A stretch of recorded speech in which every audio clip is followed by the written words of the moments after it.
નમસ્કાર વિદ્યાર્થી મિત્રો, the HB Kapadia group of schools વતી હું મહેશ પટેલ આપ સૌને શૈક્ષણિક પ્રવૃત્તિની અંદર આવકારું છું. ધોરણ 12 અર્થશાસ્ત્ર વિષયની અંદર પ્રકરણ 2 વૃદ્ધિ અને વિકાસના નિર્દેશકો અંતર્ગત અગાઉ આપણે 9 લેસન જોઈ ગયા કે જેની અંદર છેલ્લે PQLIની મર્યાદાઓ સંદર્ભે ચર્ચા કરી હતી. આજે વિકાસના નિર્દેશક તરીકે HDI એટલે કે હ્યુમન ડેવલપમેન્ટ ઇન્ડેક્સ એટલે કે માનવ વિકાસ આંક વિશે અભ્યાસની શરૂઆત કરીએ. માનવ વિકાસ આંક વિકાસનું એક અદ્યતન નિર્દેશક છે. આ નિર્દેશકનો પ્રારંભ 1990માં UNDP દ્વારા HDR રજૂ થયો એટલે કે હ્યુમન ડેવલપમેન્ટ રિપોર્ટ રજૂ થયો 1990માં. એટલે કે HDI નિર્દેશક UNDP દ્વારા 1990માં ડિક્લેર થયો. HDI અહેવાલમાં વિકાસના માપદંડ તરીકે HDI રજૂ થયો એટલે કે કોઈ પણ દેશનો વિકાસ થયો છે કે નથી થયો એના માપદંડ તરીકે HDIને રજૂ કરવામાં આવ્યો. HDI નિર્ધારણમાં બિન આર્થિક માપદંડ ઉપર ભાર મુકાયો છે અને આ બિન આર્થિક માપદંડો અહીંયા 3 ધ્યાનમાં લેવાયેલા છે. આજે તમે જુઓ કે જુદા જુદા દેશોના વિકાસ પ્રયત્નોનું મૂલ્યાંકન કરીને HDI તૈયાર કરવામાં આવે છે. એટલે આ HDI નિર્ધારણ પણ ચોક્કસ મેથડ પ્રમાણે જ દરેક દેશનો તૈયાર થતો હોય છે. એટલે જુદા જુદા દેશોએ જે વિકાસ કર્યો છે એ વિકાસના પ્રયત્નોનું મૂલ્યાંકન કરવામાં આવે અને મૂલ્યાંકનને આધારે HDI તૈયાર કરાય છે.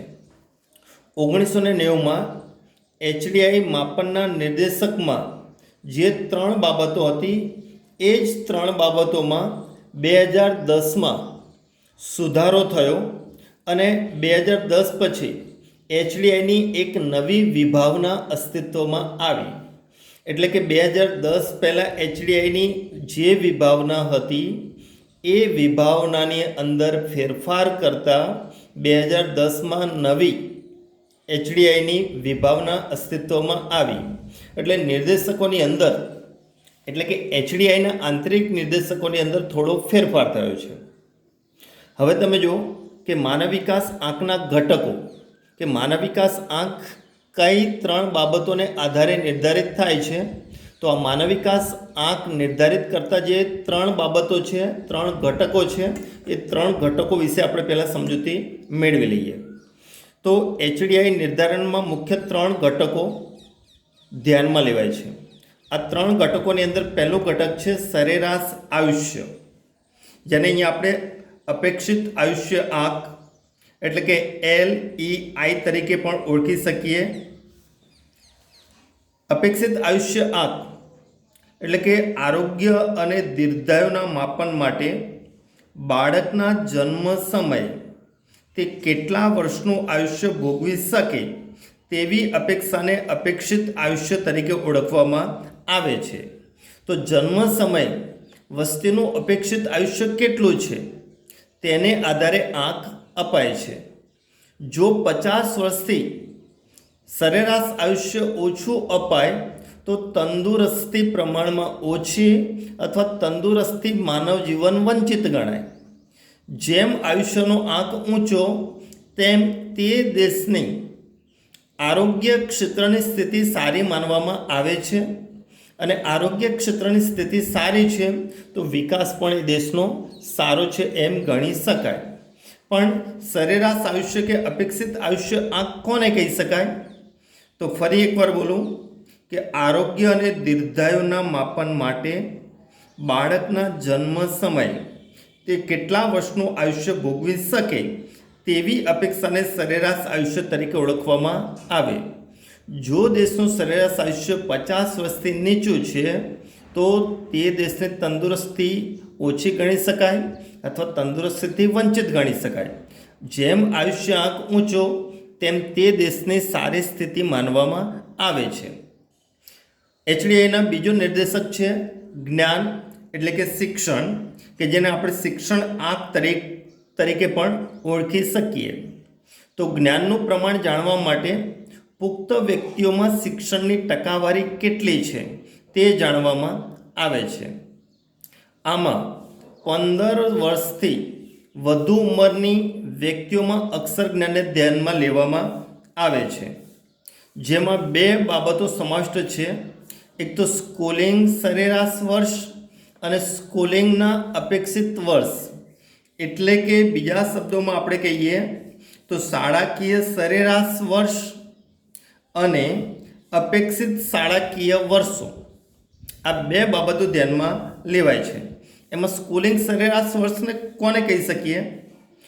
તો 25 વર્ષની પુખ્ત વ્યક્તિએ શાળામાં વિતાવેલા વર્ષો. 25 વર્ષની પુખ્ત વ્યક્તિએ શાળામાં વિતાવેલા વર્ષો, કે જેને સ્કૂલિંગ સરેરાશ વર્ષ તરીકે આપણે ઓળખી શકીએ. જ્યારે અપેક્ષિત વર્ષોમાં આપણે જોઈએ એટલે કે અપેક્ષિત શાળાકીય વર્ષો, તો 5 વર્ષનું બાળક પોતાના જીવનના કેટલા વર્ષો શાળામાં વિતાવશે તે વર્ષોને અપેક્ષિત શાળાકીય વર્ષો કહી શકાય.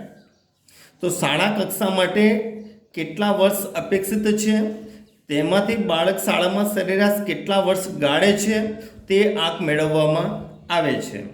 2015ની અંદર ભારતમાં શાળામાં અપેક્ષિત વર્ષો ઉચ્ચતમ 18 નિર્ધારિત થયા હતા, જ્યારે ન્યૂનતમ 0 નિર્ધારિત થયા હતા. અને ભારતમાં અપેક્ષિત શાળાકીય વર્ષો એવરેજ પ્રમાણે આપણને મળ્યા હતા 11.7 વર્ષ, એટલે કે સ્કૂલિંગ અપેક્ષિત વર્ષો 11.7 વર્ષ હતા. એ તે સ્કૂલિંગ સરેરાશ વર્ષની અંદર ઉચ્ચતમ પ્રમાણે નિર્ધારિત કરવામાં આવ્યું હતું 13.3 વર્ષ, જ્યારે ન્યૂનતમ પ્રમાણ 0 નિર્ધારિત થયું. પણ 2015ના ભારતના માનવ વિકાસ અહેવાલમાં સરેરાશ વર્ષોનું પ્રમાણ હતું 5.4%. એટલે આ રીતે સ્કૂલિંગ સરેરાશ વર્ષ 5.4%, જ્યારે સ્કૂલિંગ અપેક્ષિત વર્ષોનું પ્રમાણ થયું 11.7 વર્ષ. તો આ રીતે આંક મેળવવામાં આવે, જે આંક દેશની અંદર શિક્ષણ કે જ્ઞાનનું પ્રમાણ નિર્ધારિત કરે છે. તો આ રીતે સ્કૂલિંગ સરેરાશ વર્ષો કોને કહીશું? ફરીવાર એકવાર જોઈ લઈએ. સ્કૂલિંગ સરેરાશ વર્ષ એટલે કે 25 વર્ષની પુખ્ત વ્યક્તિએ શાળામાં વિતાવેલા વર્ષો. જ્યારે સ્કૂલિંગના અપેક્ષિત વર્ષો કોને કહીએ? તો સ્કૂલિંગના અપેક્ષિત વર્ષો એટલે 5 વર્ષનું બાળક પોતાના જીવનના કેટલા વર્ષો શાળામાં વિતાવશે તે વર્ષોને સ્કૂલિંગ અપેક્ષિત વર્ષો તરીકે ઓળખવામાં આવે છે. ભારતમાં 2015ના રિપોર્ટ પ્રમાણે સ્કૂલિંગ અપેક્ષિત વર્ષો કેટલા થયા? સરેરાશ 11.7 વર્ષ, જ્યારે સ્કૂલિંગ સરેરાશ વર્ષ કેટલા થયા? 5.4 વર્ષ. તો આ આંક મેળવવામાં આવે, જે જ્ઞાન અથવા શિક્ષણનું પ્રમાણ નિર્ધારિત કરે છે. ત્રીજો મહત્વનો નિર્દેશક છે બાળ સારા જીવન ધોરણ માટે આરોગ્યની સ્થિતિ ધ્યાનમાં લેવાય છે. અને આરોગ્યની સ્થિતિ માટે માથાદીઠ આવક કે એ કુટુંબને પ્રાપ્ત થતી આવક ધ્યાનમાં લેવામાં આવતી હોય છે. એટલે અહીંયા એચડીઆઈનો ત્રીજો મહત્વનો નિર્દેશક સારું જીવન ધોરણ. સારું જીવન ધોરણ એટલે તેમાં મળતી સગવડતાઓ ધ્યાનમાં લેવાય છે. કઈ બાબતોની સગવડતા? તો જીવનની અંદર કે જીવન ધોરણની અંદર પીવાનું શુદ્ધ પાણી, આરોગ્યની સેવા, સેનિટેશન સુવિધાઓ કે સેવા, બાળ મૃત્યુદરની સ્થિતિ, માથાદીઠ દૈનિક કેલેરી એટલે કે આહારમાં કેલેરીનું પ્રમાણ, ઓછા વજનવાળા બાળકો એટલે કે કુપોષિત બાળકોનું પ્રમાણ, ખોરાકમાં પ્રોટીન અને ચરબીની પ્રાપ્તિ એટલે કેટલો પૌષ્ટિક ખોરાક પ્રાપ્ત કરી શકે છે, 5 વર્ષથી નાના બાળકોમાં મૃત્યુદરની સ્થિતિ કઈ છે. તો આ બાબતો સારા જીવન ધોરણની અંદર ધ્યાનમાં લેવાય છે. એટલે કે આ બાબતોની અંદર જે તે દેશની પરિસ્થિતિ કેવી છે એને આધારે સારું જીવન ધોરણ છે કે નથી એ ધ્યાનમાં લેવાય, અને એના માટે એને આંક આપવામાં આવતો હોય છે. પણ સારા જીવન ધોરણનો આધાર આવક ઉપર રહેલો હોય છે. એટલે આવકનું સૂચક આંક માથાદીઠ કાચી રાષ્ટ્રીય આવક GNI જે ટ્રિપલ પીના ધોરણે મપાય છે અને ધ્યાનમાં લેવાય છે. ટ્રિપલ પીનો અર્થ થાય પરચેજ પાવર પેરિટી, એટલે કે સમ ખરીદ શક્તિના સિદ્ધાંત પ્રમાણે આ GNI ધ્યાનમાં લેવાય છે. એક જોતા જોઈએ તો ભારતની અંદર GNI એટલે કે 2015ના વિકાસ અહેવાલ પ્રમાણે ભારતની માથાદીઠ કુલ રાષ્ટ્રીય આવક $5,497 હતી, જ્યારે માથાદીઠ કુલ ઘરેલું પેદાશ $5,238 છે. તો આ રીતે આવક અહીંયા ધ્યાનમાં લેવામાં આવતી હોય છે.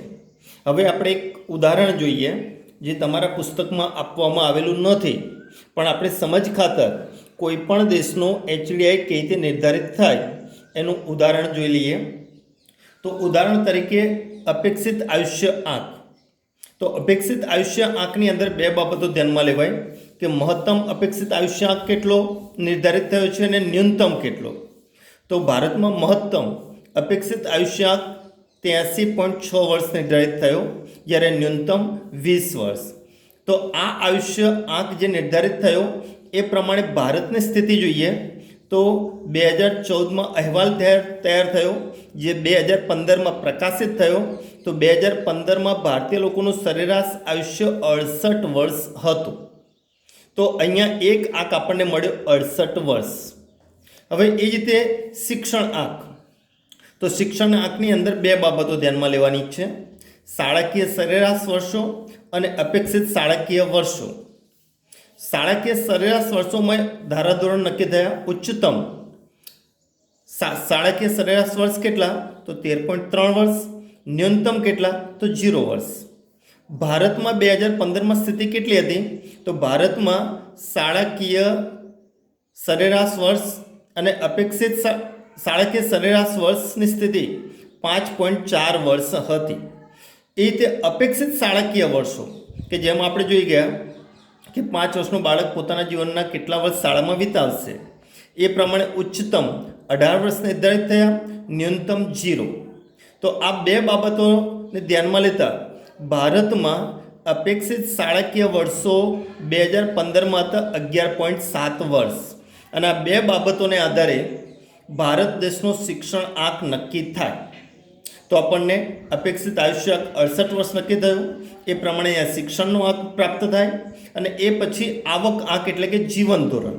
અને જીવન ધોરણની અંદર આવક ધ્યાનમાં લેવાય છે, જે આવકને સમ ખરીદ શક્તિના સિદ્ધાંત મુજબ અમેરિકન ડોલરમાં માપવામાં આવતી હોય છે. તો 2015માં ભારતમાં માથાદીઠ કુલ રાષ્ટ્રીય આવક $5,497 હતી, જ્યારે માથાદીઠ કુલ ઘરેલું પેદાશ $5,238 હતી. તો આ બે બાબતોને આધારે આવકનો આંક નક્કી થાય. તો આ રીતે અહીંયા 3 આંક જે નક્કી થયા એ 3 આંકને આધારે એક સરેરાશ આંક બને છે. PQLIની જેમ જ એ સરેરાશ આંક એ જે તે દેશનો HDI કહેવાય. તો આ પ્રકારે HDIનું નિર્ધારણ થાય છે. પણ PQLIની અંદરના જે નિર્દેશકો હતા એના કરતાં HDIના નિર્દેશકો થોડા અલગ છે. HDIની અંદર જોઈએ તો આ પ્રમાણે ભારતનો HDI આ 3 આંકને આધારે 2015માં કેટલો થયો? તો આ 3 આંકને આધારે બનેલો સરેરાશ આંક. તો કોઈ પણ દેશનો HDI 0 થી 1ની વચ્ચે હોય છે. ક્યાં સુધી હોઈ શકે? 0 થી 1ની વચ્ચે કોઈ પણ દેશનો HDI હોય. તો એ રીતે ભારતનો HDI 2015માં 0.609 હતો. તો આ રીતે વિશ્વની અંદર દરેક દેશનો HDI નક્કી થાય. આ HDIને આધારે દેશ વચ્ચેની તુલના થઈ શકે. કયા દેશ આપણાથી વિકાસમાં અગ્રેસર છે, કયા દેશ આપણાથી વિકાસમાં પાછળ છે, એનો ખ્યાલ આવી શકે. ભવિષ્યના આયોજનનો પણ અંદાજ મેળવી શકાય. ભવિષ્યમાં વિકાસની નવી નીતિ પણ આવા HDIને આધારે નક્કી થઈ શકતી હોય છે. એટલે આ પ્રકારે HDI એ પણ વિકાસનો એક મહત્ત્વનો આધુનિક નિર્દેશક છે. તો વિદ્યાર્થી મિત્રો, આ પ્રકરણની અંદર આપણે HDIનું નિર્ધારણ કઈ રીતે થાય એ એક ટૂંકનો તમારે હોમવર્કની અંદર લખવાની છે. અહીંયા જે આંકડાકીય માહિતી આપી એ માહિતી તમારી સમજ ખાતર આપેલી છે, જે સાચી માહિતી છે, છતાં પણ તમારી સમજ ખાતર આ માહિતી થોડો અભ્યાસ માટે ઉપયોગી થશે. અસ્તુ.